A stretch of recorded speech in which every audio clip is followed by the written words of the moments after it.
গেলেন, বলতেছেন যে আমাদেরকে একটু পানি দাও। আমরা না, পানি দেওয়া হবে না। তাহলে কি করতে হবে? আমাদের সাথে যুদ্ধ করতে হবে। যুদ্ধ করে যদি তুমি পানি আনো হইতে পারবা। আচ্ছা দেখ, ওখানে হাজার হাজার 22,000 সেনা রয়েছে, এখানে 72 জন কোনো কাজের আছে না। দেখেন, তারপরও শব্দে শব্দে হাজারো হাজারো সৈন্য এখানে এই 72 জন্য লড়ছে। এই কাফের বংশরা তারা ওইখানে শহীদ হয়েছে শয়তানের পথে, তারা আল্লাহর জাহান্নামে চলে যাবে। আর যারা এই 72 জন শহীদ হয়েছে তারা কোথায় যাবে? আল্লাহর জান্নাতে। বলেন না সুবহানাল্লাহ। এজন্য আল্লাহ বলছেন, আবা ওয়াস্তাকবার ওয়া কানা মিনাল কাফিরিন। শয়তান চিরদিনের জন্য কাফের হয়ে গেছে, তার কখনো জান্নাত মিলবে না। এজন্য আমরা আল্লাহর রাস্তায় প্রাণ দেব। রাসূল পাক সাল্লাল্লাহু আলাইহি ওয়াসাল্লামের নাতি যিনি কারবালাতে শহীদ হবেন মুহররম মাস 10 তারিখ শুক্রবার 9 তারিখ রাতে হযরত হুসাইনের স্ত্রী স্বপ্নে দেখতেছেন কারবালার ময়দান কে জানি ঝাড়ু দিতেছেন। তো স্বপ্নের মধ্যে বলছেন, কে মা আপনি কারবালার ময়দানটা কেন ঝাড়ু দেন? বলতেছে, আপনাকে তো আমি চিনলাম না, আপনি কেন এই কারবালার ময়দানটা ঝাড়ু দেন? ওই মহিলা বলতেছে, মা আপনি আমাকে চিনবেন না, আপনি যেখানে আমার হুসাইন কাইল এখানে এই ইজিদের হাতে শহীদ হবে, আর ঘোড়ার থেকে যখন আমার হুসাইন পড়ে যাবে, এই ছোট ছোট বালু কণার মধ্যে আমার হুসাইন ব্যথা পাইবে। এই জন্য আমি আর জান্নাতে দেখতে পারলাম না, আমি এখানে ঝাড়ু নিয়ে এসে কারবালার ময়দান ঝাড়ু দিচ্ছি। হযরত হুসাইনের স্ত্রী বলতেছে, মা আপনি কে? মা আমাকে চিনবা, আমি পরিচয় দিচ্ছি, আমি হযরত হুসাইনের মা ফাতেমা, হযরত আলীর স্ত্রী, রাসূল পাক সাল্লাল্লাহু আলাইহি ওয়াসাল্লামের মেয়ে মা ফাতেমা। আমি এখানে ঝাড়ু দিচ্ছি, আগামীকাল এখানে আপনার স্বামী শহীদ হয়ে যাবে। বলেন না সুবহানাল্লাহ। আসলে দেখেন, কারবালাটা এমন একটা জিনিস, ওইখানে এজিদ বাহিনী রাসূল পাক সাল্লাল্লাহু আলাইহি ওয়াসাল্লামের আওলাদকে বাঁচতে দেয় নাই। এখনো এই এজিদ বাহিনী কি মরে গেছে? আছে, আরো বেড়ে গেছে। এখন এই দুনিয়ার মধ্যে এজিদ আরো বেড়ে গেছে। আবু জাহেলের পার্টি কি মরে গেছে? না, মরে নাই, বেড়ে গেছে। এই জন্য আমার প্রিয় ভাইয়েরা, ইসলাম এমন একটা জিনিস, ইসলামকে যদি পরিপূর্ণভাবে আঁকড়ে ধরতে পারেন, আপনি অবশ্যই এই সোজা সঠিক পথে ইহদিনাস সিরাতাল মুস্তাকিমে আপনি শামিল হয়ে আপনি জান্নাতে যেতে পারবেন। বলেন সুবহানাল্লাহ। আর যদি আপনি সঠিক পথ না পান, ব্যাঠিকে চলে যান, আপনাকে কেউ আটকাইতে পারবে না জাহান্নাম থেকে, একমাত্র আল্লাহ ছাড়া। বুঝতে পারছেন? এই জন্য আমার প্রিয় ভাইরা, আমরা সবাই আল্লাহ আল্লাহ রসুলের সন্তুষ্ট আদায় করব, রাসূল পাক সাল্লাল্লাহু আলাইহি ওয়াসাল্লামের সুন্নত তরিকা হিসাবে চলবো, পরের হক নষ্ট করব না, ব্যভিচার করব না, মা বাবার খেদমত করব। আল্লাহ জানি আমাদেরকে আমাদের দ্বারা সব ভালো কাজগুলো করার তৌফিক দান করে। বলেন সুবহানাল্লাহ। আমার প্রিয় ভাইরা, সময় অত্যন্ত কম। কারবালা এমন একটা জিনিস, হাজার যদি এক সপ্তাহ আলোচনা করেন, কারবালার আলোচনা শেষ হবে না। এই জন্য আমরা প্রবাসে আছি, আমরা যতটুকু পেরেছি, সবাই যতটুকু পেয়েছি ততটুকু বলেছি। আল্লাহ রসুল জানি আমাদেরকে এই শান ও মর্যাদা দিয়ে ইসলামকে অন্তরে ধারণ করে জানি আমাদের চলার তৌফিক দান করে। বলেন আমিন। আমরা সবসময় কার সুন্নত আদায় করব? আমার রাসূল পাক সাল্লাল্লাহু আলাইহি ওয়াসাল্লামের সুন্নত। আমার প্রিয় ভাইরা, আপনার নামাজ পড়তে কয়টা সূরা লাগে? একটা নিচের সংখ্যা, 5টা সূরা লাগে না? লাগে তো 5টা সূরা। তার 5টা সূরা আমরা কি সবাই জানি?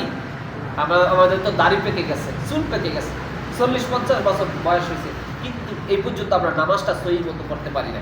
আমার প্রিয় ভাইরা, আপনাদেরকে এই কথাটাই বলি, একটা নিচের সংখ্যা 5টা সূরা শিখেন, 5টা সূরা শিখে আপনারা নামাজ পড়েন। নামাজ পড়লে খুশি হবেন কে? আল্লাহ। তা আল্লাহকে যদি খুশি করতে হয়, তাহলে আপনি কি নামাজের ভিতরে সূরা কারাত পড়া লাগবে না? কোরআন পড়া লাগবে না?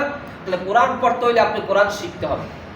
আল্লাহ রসুল বলেছেন, যে কোরআন পড়ে, যে পড়ায়, সে আমি রাসূল পাক সাল্লাল্লাহু আলাইহি ওয়াসাল্লাম, আল্লাহ আমাকে জানাচ্ছেন যে আল্লাহর কাছে ওই ব্যক্তিটাই সবচেয়ে প্রিয় ব্যক্তি। বলেন না সুবহানাল্লাহ। এই জন্য আমরা কি করব? কোরআন শিখবো এবং কোরআন শিখাবো। আল্লাহ জানি আমাদেরকে সেই তৌফিক দান করে। বলেন আমিন। 5 ওয়াক্ত নামাজ পড়বেন তো? ইনশাআল্লাহ। 5 ওয়াক্ত নামাজ কয় ওয়াক্ত? 5 ওয়াক্ত। 5 ওয়াক্ত নামাজ, ফজরের নামাজ কয়টা বাজে হয়? 8টা। হ্যাঁ, 4:50। জোহরের নামাজ 12:20। আসরের নামাজ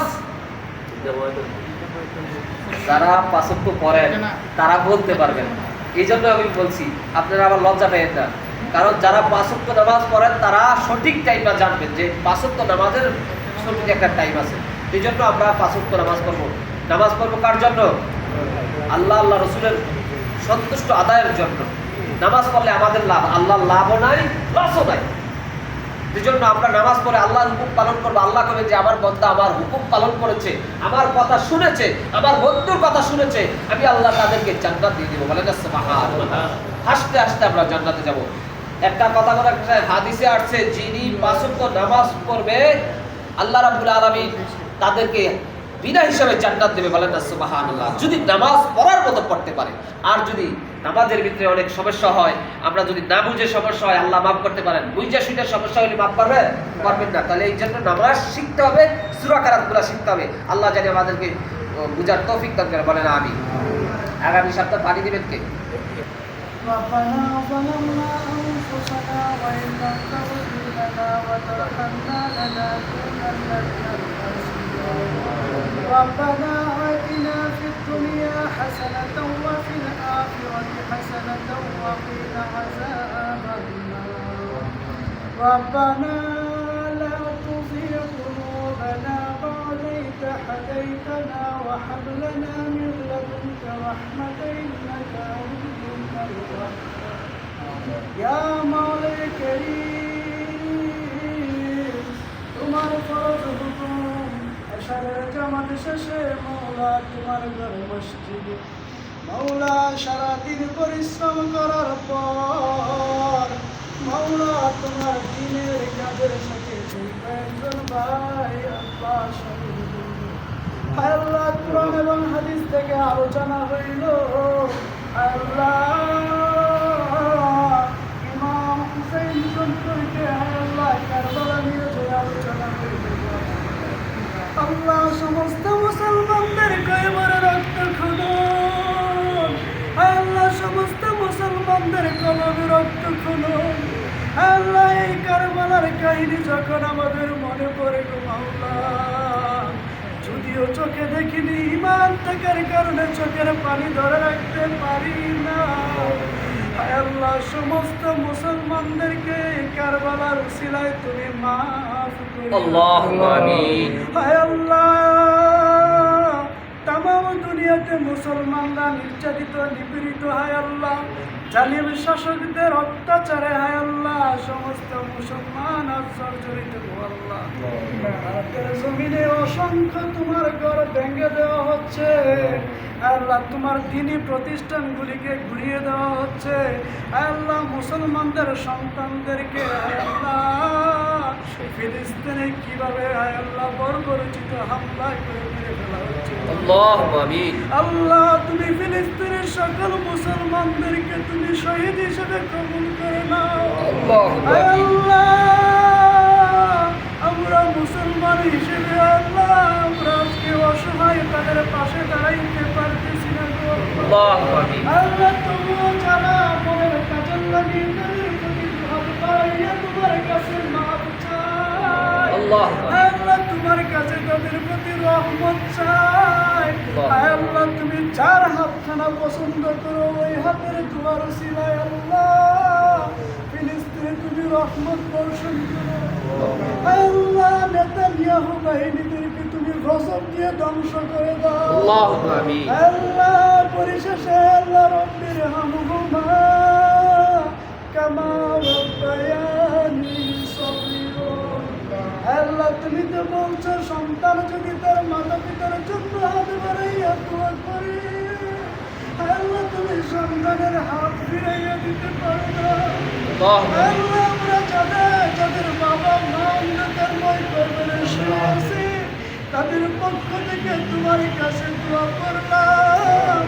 আল্লাহ তারা যেভাবে আমাদেরকে আল্লাহ শিশুকালে ভুলে কাটিয়ে দিয়ে আদর করে দুধ খাইয়ে বড় করেছে। যদিও তারা যদি পাপিও হয়ে থাকে তুমি তোমার কুদরতি ভুলে তাদেরকে উঠে নাও। আল্লাহ তুমি তাদেরকে জান্নাতি হিসেবে কবুল করে নাও। আল্লাহ তুমি যদি তাদেরকে মাফ করে দাও তুমি তো কারো কাছে আল্লাহ জবাবদিহি করতে হবে না। আল্লাহ তুমি যদি তাদেরকে মাফ নাও করে কারো কাছে জবাবদিহি করতে হবে না। আল্লাহ। সন্তান চাই, আল্লাহ তুমি আমাদের মাতা পিতাকে মাফ করে দাও। আল্লাহ যারা জিন্দা আছে তাদেরকে নেক হায়াত বাড়ায় দাও। আল্লাহ। কামিলা নসিব করে দাও।